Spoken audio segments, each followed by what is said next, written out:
News TV. E olha, o Brasil inteiro tem acompanhado nos últimos anos a situação degradante de uma região específica do centro de São Paulo, que é chamada de Cracolândia. Outras cidades também têm as suas Cracolândias, infelizmente, mas o que acontecia em São Paulo era fora de qualquer padrão, porque eram milhares de pessoas reunidas num espaço pequeno para o consumo de drogas. O repórter Guilherme Oliveira vai falar agora direto desse local, que já abrigou muita gente, mas nos últimos dias está completamente vazio. É impressionante a cena que quem passa pelo local, quem acompanha agora a gente aqui na Band News TV, nas redes sociais da Rádio Bandeirantes, pode perceber. Não tem nenhum usuário de crack, de outras drogas agora nesse local que já foi lotado de gente. Guilherme Oliveira, a Prefeitura e o Governo do Estado, aliás, ontem aqui no Jornal Gente, tanto o prefeito quanto o governador em exercício foram entrevistados e garantiram que não houve espalhamento dos usuários de drogas por outras regiões. Eles dizem que isso é resultado de um longo trabalho da Prefeitura e do Governo do Estado que começou há alguns anos. O que você conseguiu apurar, Guilherme? Descreve também para a gente esse quadro que você está verificando agora. Bom dia. Tudo bem, Thaís? Bom dia para você, para os colegas de bancada, para quem nos acompanha aqui na Band News TV e na Rádio Bandeirantes. Eu começo descrevendo então como está aqui, para quem está nos acompanhando por imagens. Já percebe que eu falo exatamente do ponto onde estava o fluxo da Cracolândia. Vou até sair em frente, Thaís, porque é um cenário que realmente a gente não imaginaria. Está totalmente limpo essa parte onde ficava o fluxo da Cracolândia, na Rua dos Protestantes, com a Rua dos Gusmões, onde a Prefeitura construiu um muro de 40 metros de extensão justamente para auxiliar no serviço de agentes comunitários. Não há nenhum usuário por aqui, Thaís. E eu circulei pelo centro de São Paulo, em algumas ruas, em alguns locais onde o fluxo já ficou instalado e não percebi nenhum pequeno grupo de usuário. A Prefeitura de São Paulo, como você disse, defende que não houve esse espalhamento, que esse fluxo que a gente conhecia, a cena aberta de uso de drogas, o fluxo da Cracolândia, essa cena aberta não existe mais, mas a Prefeitura também diz que a Cracolândia não acabou, muito pelo contrário, ainda há muito o que fazer, como levar esses pequenos grupos, acabar com esses pequenos grupos que seguem espalhados na cidade para locais de tratamento, de acolhimento e tratamento para esses usuários. Inclusive, Thaís e colegas de bancada, quem passa por aqui bem em frente, vê que eu sou repórter, que eu trabalho na Band, sempre, qualquer um que está passando está falando o seguinte: meu Deus, eu não imaginava que eu ia ver isso um dia. Inclusive, um morador bem aqui em frente, o seu Cícero, preferiu não ficar aqui, não considera a entrevista, mas eu conversei com o seu Cícero, que mora há 10 anos, num predinho bem em frente ao fluxo aqui da Rua dos Protestantes, onde há esse muro. Eu falei: e aí, seu Cícero, como você está se sentindo agora? Ele deu uma resposta bem rápida, mas profunda. Ele disse o seguinte: eu voltei a abrir a janela. Isso bem impactante, já que o seu Cícero mora aqui há 10 anos, e ele respondeu somente isso: eu voltei a abrir a janela. E como você disse, Thaís, prefeito Ricardo Nunes concedeu uma entrevista coletiva ontem, depois falou com exclusividade com a Rádio Bandeirantes, num centro de atendimento a esses usuários na Barra Funda, também na região central, no Serviço de Atendimento Prolongado Álcool e Droga Boracéia. Esse local, os usuários de droga praticamente passam a viver, eles não saem de lá. É um trabalho, um tratamento bem rigoroso para esses usuários vencerem o vício da droga e também do álcool. A gente vai ouvir primeiro o prefeito Ricardo Nunes falando justamente isso, que não houve um espalhamento do fluxo da Cracolândia para outras regiões do centro aqui da cidade. Vamos ouvir o prefeito. Não houve espalhamento. Não houve. Eu estou colocando isso com vocês com muita transparência aqui. O que houve é um trabalho contínuo de muito tempo que ainda não terminou. Né? E está aqui, eu volto a falar para vocês, 106 ou 109? 109. Está à disposição o 109 georreferenciado, aonde eles estão. Vocês podem pegar aqui um nome desses, ir lá no local, a equipe acompanha vocês, né? E esse trabalho todo junto com o governo do estado e da prefeitura, que foi com a nossa equipe de saúde, que abraçaram essa causa junto com a gente, colocaram muito amor nisso, da assistência social e o trabalho de combate ao tráfico de drogas. Quando você tira a droga, a gente tem um ganho com o convencimento das pessoas a aceitarem o tratamento, e estamos tendo um ganho, como o secretário, o Dr. Zamarco falou agora, das pessoas espontaneamente procurar os nossos serviços, porque criou-se dentro desse ambiente, né, junto com essas pessoas, a confiança de que a Prefeitura e o Estado estão abertos e preparados para acolhê-los. Bom, tá então o prefeito Ricardo Nunes falando que não houve esse espalhamento. Inclusive, nesse mesmo centro de atendimento, a gente conversou com 2 pacientes, como você muito bem disse, Thaís, com o seu Martim, que está há 1 semana nesse centro de atendimento, e também com a Ellen, que está há 3 meses. A gente vai ouvir primeiro o relato do seu Martim, que procurou ajuda, então, para vencer esse vício. Vamos ouvi-lo. Aqui eles estão nos ajudando a nos organizar novamente, reorganizar nossas vidas, né? A nos tornar funcional novamente. E uma vez fazendo isso, eu quero dar sequência a esse empurrão, vamos dizer assim, e voltar a ter minha vida longe das drogas. Os grupos de autoajuda, eles são muito importantes para nós, porque eles ensinam a gente a pensar diferente, a sair do contexto das drogas e realmente repensar nas nossas vidas, em como a gente deve retornar à sociedade limpo e sem sequelas, né, do uso de drogas. A gente conversou com a Ellen também, como eu disse, que está há 3 meses nesse tratamento. Ela viveu durante 1 ano nas ruas aqui de São Paulo, infelizmente usando drogas. Tentou por um primeiro atendimento, não conseguiu, voltou às ruas, continuou usando, mas agora está dando certo esse tratamento com a Ellen. Vamos ouvir o que ela disse.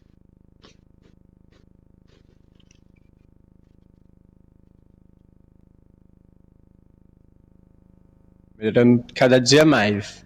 Vai buscar uma outra vida assim que receber alta? Com certeza. Já estou buscando, né? Com os pensamentos em dia, a força de vontade, né? A força para a gente querer, para eu querer a mudança de verdade. Então eu estou buscando a cada dia aprender alguma coisa nova aqui.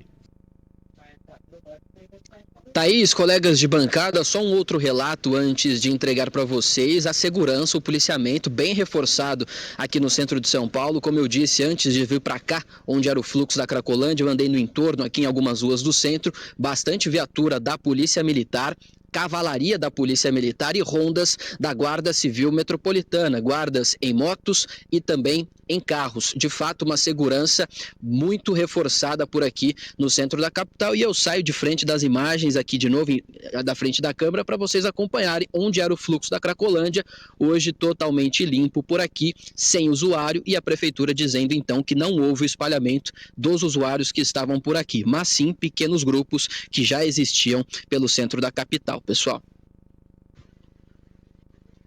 Então, Gui, muito bom dia, parabéns pelo trabalho, grande depoimento aí, você nos traz enfim, uma abordagem humana de todo esse drama, né?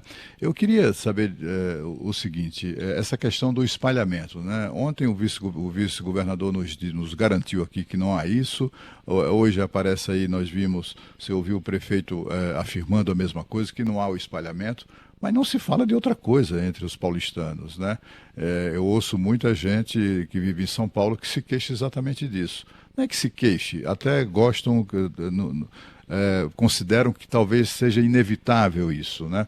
Mas o próprio reconhecimento da existência de diversos grupos, pequenos grupos de viciados, né? De dependentes químicos espalhados pela cidade, só isso já configura o espalhamento, né? Tem algum levantamento indicando isso? Quantas pessoas de fato estão somadas, né? Nesses pequenos grupos aí espalhados pela cidade? Sim, Cláudio, a Prefeitura de São Paulo conseguiu identificar 109 usuários que estão espalhados pelo centro da cidade, principalmente em 32 ruas do centro da capital. Isso por meio de geolocalização a Prefeitura conseguiu identificar. E de acordo com o prefeito Ricardo Nunes, a principal tarefa agora vai ser essa, chegar nessas 109 pessoas, esses 109 usuários, para convencê-los também a buscar tratamento, a chegar num ponto de atendimento. Só que um outro ponto muito muito importante também, Cláudio e colegas de bancada, que o prefeito disse na coletiva, tem muita gente confundindo pequenos grupos de moradores em situação de rua com pequenos grupos de usuários. São duas coisas completamente diferentes e o prefeito disse que não pode ter essa confusão, esse equívoco. Há, sim, de fato, pequenos grupos de usuários que a prefeitura conseguiu identificar, 109 pelo menos, mas outros grupos que estão sendo denunciados, eu vi um grupo em tal ponto, eu vi um grupo em tal outro ponto da cidade. São pequenos grupos de moradores em situação de rua. A prefeitura não os classifica como usuário e tem essa diferença também de acordo com a prefeitura. E de qualquer forma, Guilherme, deixa eu lhe perguntar. Opa, desculpe, Thaís. Manda aí, Macá, vai lá. Entrei em cima. Eu ia perguntar, acompanho à distância e sei que esse trabalho fez um somatório de esforços aí da Prefeitura, Ministério Público, Estado. Essas pessoas que estavam nesse local em que você se encontra aí, elas se mantinham num verdadeiro cativeiro químico, mas muito porque também havia uma infraestrutura do tráfico de drogas que as atraía. O que foi feito para desarticular essa infraestrutura do tráfico de drogas nas redondezas? A principal ação, Macalossi, de acordo com a prefeitura e o governo do estado, foi na favela do Moinho, no centro da capital, onde há um programa agora de transferência, de moradores para saírem da favela do Moinho e terem agora uma residência digna, um local bom para se morar. E de acordo com a prefeitura, com esse estrangulamento na favela do Moinho, principalmente no crime organizado, porque não é a prefeitura que está dizendo isso, é o Ministério Público de São Paulo. Diversas investigações apontaram que traficantes que comercializavam as drogas aqui no fluxo da Cracolândia escondiam esses produtos, esses entorpecentes, na favela do Moinho, no centro da capital. Com a polícia ali no entorno, CDHU, governo do estado e prefeitura, na favela do Moinho, no centro da capital, os traficantes não conseguiram mais trazer essas drogas para comercializarem aqui no fluxo da Cracolândia. E isso ajudou em muito a redução, o número de dependentes químicos por aqui. De acordo com a prefeitura e o governo do estado, essa foi a principal tarefa, o estrangulamento do tráfico na favela do Moinho, para depois eles não conseguirem comercializarem por aqui. Vocês sabem, meus amigos, para todo mundo que está aqui acompanhando a Rádio Bandeirantes e a Band News TV no Brasil inteiro, não é? Eu tenho certeza que cada um de vocês tem mentalmente aquela imagem do que era a Cracolândia. Agora há pouquinho, o Guilherme Oliveira mandou para a gente aqui para publicar nas redes sociais vários vídeos do dia de hoje. Ele chegou cedo nessa região, é uma região do centro de São Paulo, mas não é uma região das mais movimentadas, até porque a presença da Cracolândia durante tantos anos nesse local fez com que quem pudesse mudar o seu comércio mudasse, quem pudesse escolher um lugar melhor para mudar, escolheu. Ninguém queria ficar lá. Então é um lugar meio assim, desolado. Gente, dava para ouvir os passarinhos, não é, Guilherme? Nesse vídeo que você mandou para a gente, no amanhecer do dia, num lugar que já foi ocupado por usuários de drogas e que hoje tem uma situação completamente diferente. O Guilherme, o que a Prefeitura e o Governo do Estado dizem que vão fazer nessa região, porque a gente já viu o fluxo sair e voltar outras vezes, para impedir que isso aconteça dessa vez? Pois é, Thaís, já há um projeto de tempos, de revitalização do centro de São Paulo por parte da Prefeitura, do Governo do Estado, por parte do Estado trazer a sede do Governo de São Paulo para o centro histórico e por parte da Prefeitura um projeto muito interessante é o retrofit. O que é isso? A Prefeitura, por meio da ajuda da iniciativa privada, uma parceria público-privada, pega prédios já inabitados, que não estavam sendo habitados, esses prédios são completamente revitalizados e passam a ser moradias para pessoas de baixa renda. Esse também é um dos principais projetos da Prefeitura de São Paulo para a revitalização do centro. Para quem está nos acompanhando, eu vou só virar a câmera um pouquinho rapidinho, Thaís, porque você disse justamente isso, um local não muito movimentado e tudo mais. A gente está vendo agora comércios, estabelecimentos bem em frente aqui onde era o fluxo, que infelizmente neste momento estão fechados, porque não havia condições de trabalho, de moradia nesse ponto. Mas o seu Cícero mora justamente nesse prédio de cor marrom, mais ou menos, que a gente consegue perceber por aqui, e ele disse, eu voltei a abrir a janela depois da saída do fluxo por aqui. Você conseguiu identificar um ponto muito importante também dos pássaros cantando aqui no centro da cidade, e de fato isso aconteceu mesmo quando a gente fez a filmagem, os pássaros estavam cantando por aqui, a gente percebe percebe que há um clima muito tranquilo agora no centro de São Paulo. Como eu disse, a segurança reforçada por parte da Polícia Militar e também por parte da Guarda Civil Metropolitana, e agora esses projetos de revitalização do centro de São Paulo. Outro projeto que a gente já noticiou na Rádio Bandeirantes e na Band News TV, que a gente pode lembrar, projeto de ruas temáticas aqui no centro de São Paulo, Rua das Noivas, Ruas das Motos, esse retrofit, que é o projeto para revitalizar prédios que estavam fechados, inabitados, e agora passam a ter moradias a essas pessoas de baixa renda, e também o governo do estado trazendo a sede aqui de São Paulo para o centro histórico, pessoal. Deixa eu agradecer ao Guilherme Oliveira, falando ao vivo direto do centro de São Paulo. Obrigada, Guilherme. E aí, Cláudio Macalossi, eu preciso fazer um registro, né? A Rádio Bandeirantes nunca desistiu do centro de São Paulo. Quem acompanha a rádio sabe que esse assunto sempre está presente aqui no nosso noticiário, mesmo naqueles momentos em que parecia que não tinha solução, que era impossível. Aquela multidão. O Pedro Campos apresentou um jornal Gente do alto de um prédio que ficava ali no local onde era a Cracolândia naquele momento, porque ela se deslocou várias vezes, né? E ele relatou ao vivo que ele via traficantes pesando droga em balança de precisão, no meio da rua. No meio da rua isso acontecia.